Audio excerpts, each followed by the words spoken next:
que te trouxe até aqui não vai te levar para o próximo nível. Muita gente chegou até esse nível aqui com o que tinha nas mãos, com os recursos que tinha, vendo vídeo, pegando dicas com alguém, mas aonde você tá, provavelmente não vai te levar até você se tornar um músico muito bom e um músico preparado. Por quê? Para conseguir fazer isso, você tem que fazer coisas diferentes do que você está fazendo hoje para conseguir ter resultados diferentes também, senão você vai continuar tendo o mesmo resultado porque você está fazendo a mesma coisa o tempo todo. Você falou uma coisa sobre vícios.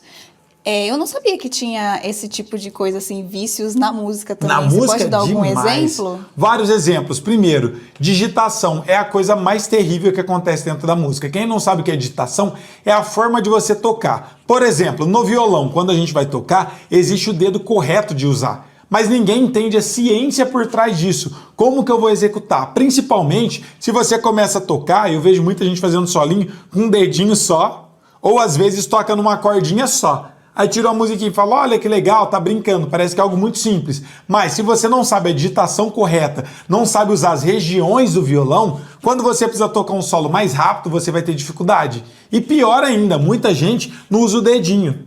E aí ele fica, além de não treinado, ele também fica fraco. E aí quando precisa fazer uma pestana, quando precisa fazer algum acorde que precisa do dedinho, alguma digitação que tem que usar o dedinho, a pessoa não consegue. E aí é mais difícil, porque ela já acostumou não usar. Aí é um vício, quando ela vai tocar, que eu falo tem que usar, automaticamente o dedinho não vai. E às vezes ela tá errando e nem sabe que tá errando. Outro exemplo, no violão, muita gente toca com o dedão para fazer solo.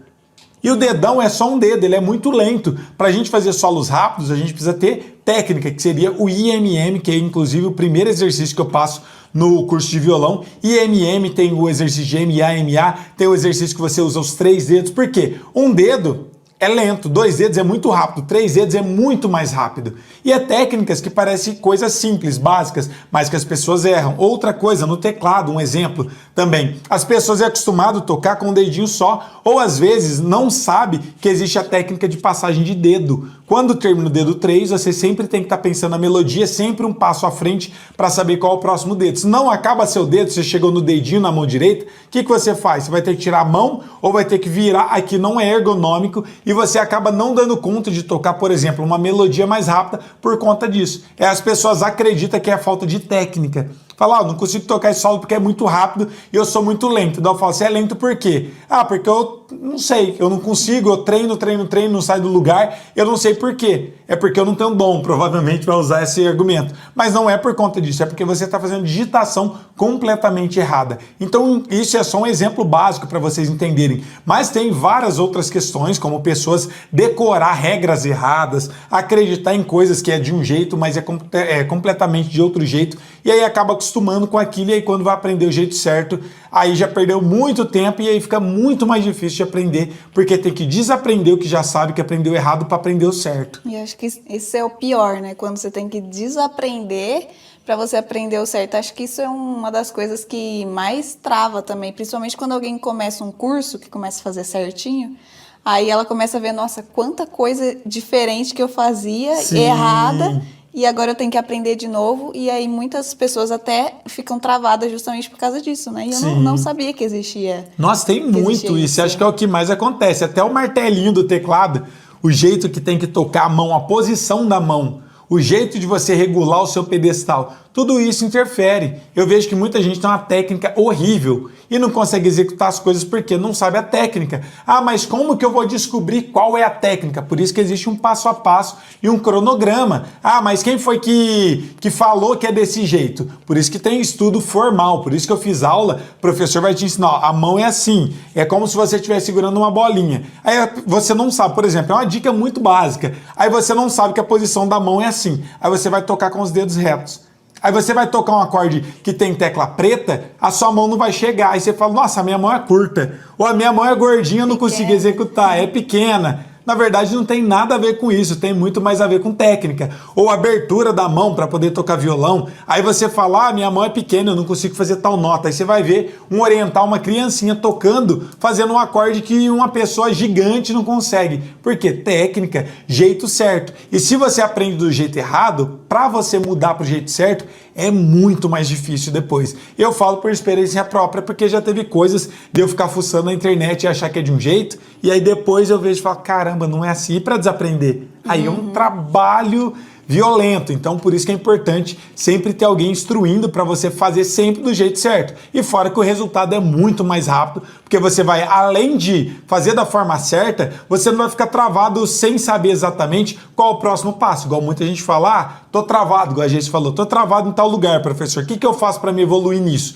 Na verdade, se você tem um método, alguém te instruindo, ele vai te falar, estuda isso, estuda isso, estuda isso, estuda isso, até que você consegue desenvolver e vai, só em ascensão, o tempo todo evoluindo. Agora, se você tá sozinho, você estuda isso, aí pula uma coisa, estuda outra, pega só um fragmento, não entende o contexto, e aí você fica só com detalhes de informação, você só fica com pequenos fragmentos e isso não te leva para lugar nenhum, e você fica só em círculo, rodando, aí passa um ano, não tem evolução, passa 2, 3, 5 anos, aí você acha às vezes que tem aquela falsa sensação, aí eu aprendi a tocar meia dúzia de hino, então já tá bom.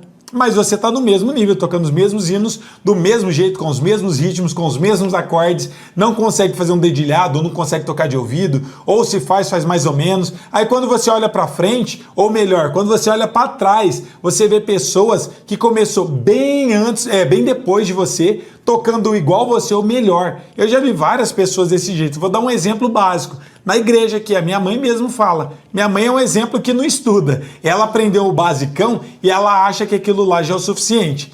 E ela fica naquela falsa sensação de que vai aprender. Que dessa vez, esse ano, você lembra? Esse ano eu aprendo. Aí eu ia lá, ensinava ela, ia uma aula, ela não estudava, não valorizava, não fazia nada, eu parava de ir. Meu irmão também, sempre ensinando ela, não treinava, não valorizava, é porque não queria. E aí ela começou a tocar lá atrás, galera, antes de mim. Aí, de vez em quando, ela fala, nossa, lembra de tal fulano? Ele começou a fazer aula de teclado e tá tocando tão bem, já tá tocando muito mais do que ela. Pessoa que começou, tipo assim, com 1 ano, 2 anos de aula, mas sendo um professor, um método, começa a tocar mais do que ela. Tem 2 pessoas na igreja, o Dedel, e que começou bem depois do que ela, já tá tocando mais do que ela. Ele deve ter uns 2 anos, e ela deve ter o quê? Uns 20, 20 e pouco. Foi na pandemia que ele começou? Foi na pandemia. Minha mãe começou há 20 anos atrás, ou mais, tocar. E ele começou há 2 anos, mais ou menos, na pandemia, no começo da pandemia. Tá tocando mais do que ela. Tem o Danielzinho também, direto tá falando, nossa, como que ele tá tocando tão bem.